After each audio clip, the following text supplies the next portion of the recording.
The message from Director Thaxis was coldly precise. Terminate target within 48 hours. Extraction Protocol Omega-7 activated. Nadia stared at the encrypted communication, her fingers tightening around the secure tablet until her knuckles whitened. 5 weeks into her mission, and her superiors were growing impatient with her unnecessary delay, unaware of how profoundly her certainties had been shaken. She had constructed a small explosive device disguised as a diplomatic gift, elegant, untraceable, and deadly. It sat in her quarters, waiting to complete the mission she now questioned with every fiber of her engineered being. Across the station in a secure communication room, Blackwood received his own update. Centaurian assassin likely to act within 48 hours. Neutralize threat and secure for interrogation. Priority Alpha. The timing wasn't coincidental. Fleet intelligence had intercepted and decrypted the kill order. The endgame was approaching, yet Blackwood found himself hesitating, remembering Nadia's expression that morning as she'd watched the peace negotiations progress. The genuine hope in her eyes seemed impossible to fake. That evening they dined in his quarters, the conversation unusually stilted. Nadia noticed Blackwood watching her with heightened attention, while he observed her checking the room's exits more frequently than usual. The atmosphere crackled with unspoken tension. "More wine," he offered, reaching for the bottle. As he poured, Nadia spotted a data chip partially concealed beneath his tablet, labeled Operation Chimera, Centaurian Infiltrator. Her breath caught, he knows. In that same moment, Blackwood saw her gaze fix on the chip, the bait he'd deliberately left visible. Their eyes met across the table, pretense evaporating in an instant of crystalline understanding. "How long have you known?" she asked quietly, her hand sliding imperceptibly toward the concealed blade in her sleeve. "Since before you arrived," he answered, making no move to call security or draw a weapon. "Your real name is Nadia Valerian. You were engineered in the Centaurian biofacilities on Proxima III. You've assassinated 7 targets across 3-star systems." She remained perfectly still. "If you've known all along, why am I still alive?" "Because I needed to understand why the Centaurians would target the strongest advocate for peace in the human delegation."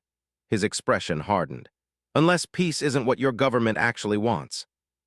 The accusation struck closer to her growing suspicions than he could know. "My orders come from Director Thaxis himself." "Yes, Thaxis." Blackwood pressed a button on his tablet, projecting a holographic display between them. "Who coincidentally has enormous financial interests in Centaurian weapons manufacturing, as does his human counterpart, General Wayland, who's been pushing to replace me for months." Nadia stared at the evidence before her, financial transactions, secret communications, hidden connections between war profiteers on both sides. "This can't be right. The Directorate serves Centaurian interests." "Does it, or does it serve Thaxis and his allies?" Blackwood's voice softened. "We've been manipulated, both of us, by people who profit from conflict." Her training demanded she complete her mission regardless of these revelations. Yet the woman she'd become during these weeks with Blackwood, perhaps the woman she'd always been beneath the conditioning, couldn't ignore the truth before her. "I received orders today," she admitted, withdrawing her hand from the concealed blade. "I'm to kill you within 48 hours. "I know, we intercepted the communication." He reached across the table, taking her hand. "Nadia, your real name sounds better on my lips. We have a choice." The use of her true name cracked something deep inside her. "They'll send others if I fail." "Then we make sure neither Thaxis nor Wayland is in position to send anyone." His grip tightened on hers. "But I need to know, was any of it real between us, or was it all your specialized training?" The question pierced through her remaining defenses. Tears, something she'd been engineered to produce on command, but these were genuine, spilled down her cheeks. "It wasn't supposed to be real," she whispered. "But it is, that's why I couldn't," her voice broke. "I couldn't do it." Blackwood circled the table and pulled her to her feet, his embrace fierce and protective. "Then help me expose them all, help me save this peace, our peace." As his lips found hers, Nadia made her choice, not as a Centaurian operative, but as herself. Whatever came next, there would be no going back for either of them. The diplomatic reception hall buzzed with tension as representatives from 17 worlds gathered for what many believed would be the final session of peace negotiations. Security had been doubled after anonymous intelligence suggested possible sabotage. Nadia moved through the crowd in a shimmering diplomatic gown, her enhanced senses alert for any sign of Thaxis's agents. She knew they would have dispatched backup operatives once her deadline passed without confirmation of Blackwood's death. "Southeast entrance clear," she subvocalized, the communication picked up by the microscopic transmitter Blackwood's team had provided. "Acknowledged," came his response in her ear. "Western quadrant secure. General Wayland has arrived with 4 aides, all armed despite protocols." Their plan was audacious and dangerous. Rather than attempting to escape or hide, they had spent the past 48 hours gathering conclusive evidence against the conspiracy while positioning themselves to expose it publicly. Blackwood approached the central podium where he was scheduled to deliver the human delegation's final position. Nadia felt a surge of pride watching him, no longer her target but her ally, her lover, perhaps something more she dared not yet name. "Admiral, a moment?" General Wayland intercepted Blackwood, his smile too tight.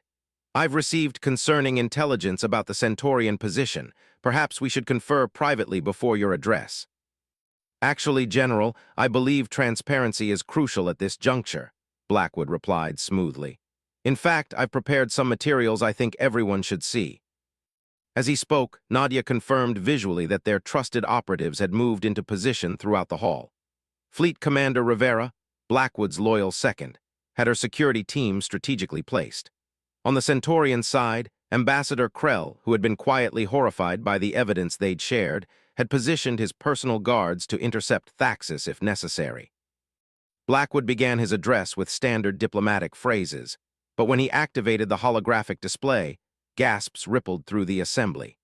Financial records, secret communications, and military orders flickered into view, undeniable evidence of corruption reaching to the highest levels of both governments.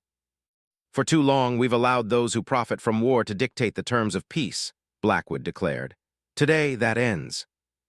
Nadia spotted Director Thaxis rising from his seat, his face contorted with rage. Simultaneously, General Wayland reached inside his jacket. She moved without hesitation, her engineered reflexes carrying her across the room faster than fully human eyes could track. She reached Wayland just as he withdrew a concealed weapon, twisting his arm with enough force to fracture bone.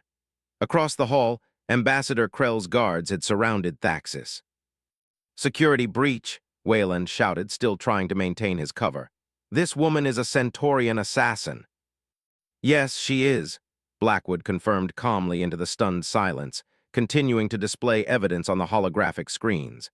"Dispatched to kill me by Director Thaxis, who conspired with General Wayland to ensure these peace talks would fail." The next hours passed in controlled chaos as security forces from neutral factions took both Thaxis and Wayland into custody. Evidence was verified, statements recorded, new representatives appointed to continue the negotiations. As dawn cycle began on the station, Nadia found herself in an observation lounge with Blackwood, watching the first formal signing of preliminary peace accords. "What happens to me now?" she asked quietly. "I'm still technically an enemy operative." Blackwood's hand found hers. "Actually, both governments have granted you special diplomatic status in recognition of your role in exposing the conspiracy. You're free, Nadia." "Free," she repeated, tasting the unfamiliar concept. "I'm not sure I know what that means." "It means you choose your own path forward." His thumb traced circles on her palm. "Though I was hoping you might consider a position as special liaison to the Joint Security Council we're establishing. We need someone with your unique perspective." She turned to face him fully. "And us, what becomes of that?" "That," he said, drawing her closer, "is entirely up to you. I'm no longer your mission. You're no longer my assignment. Whatever comes next would simply be Julian and Nadia, if that's what you want." The genetic enhancements that had made her a perfect operative also let her detect his elevated heartbeat, the subtle dilation of his pupils, the chemical signatures of genuine emotion. "I was created to be whatever someone needed me to be," she whispered. "But with you, I've discovered who I actually am. I want to explore that with you." As his lips met hers, the station's artificial dawn bathed them in golden light. Beyond the viewport, ships from both fleets began repositioning, not for war, but as the first tentative gestures of a fragile peace. Nadia Valerian, designed as the perfect weapon, had found a purpose her creators never intended. And Julian Blackwood, who had spent his life in service to duty, had found something worth fighting for beyond the call of obligation. As the new day cycle illuminated the stars around them, they stood together at the threshold of something neither had dared imagine, a future written not by distant masters, but by their own choices, their own hearts.